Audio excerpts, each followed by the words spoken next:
totoo, do you really need validation from other people?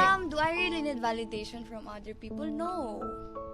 Kasi hindi naman lahat ng tao may intindihan yung reason ko.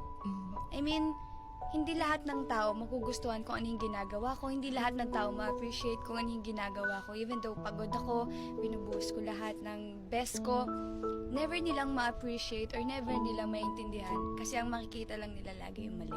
And marami naman nagmamahal sa akin.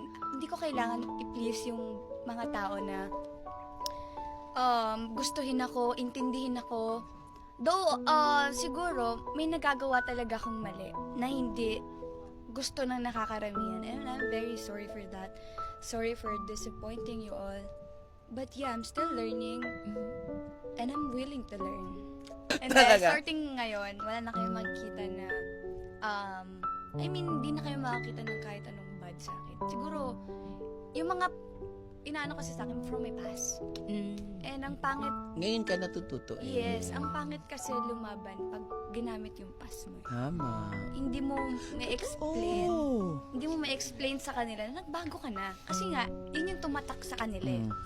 So, ayun, I hope Sabay-sabay tayong mapunta sa sa progress and sa growth, 'di ba? I have my family naman na pagsabihan ako. And kung gusto nila I mean, hindi nila kailangan sabihan, pero yung iba kasi nag-e-effort para sabihan ako na wag nang ganito, wag nang ganyan. That's why ganito na ako ngayon. Yun. Kasi yung iba, hindi nila ako nilalait or what.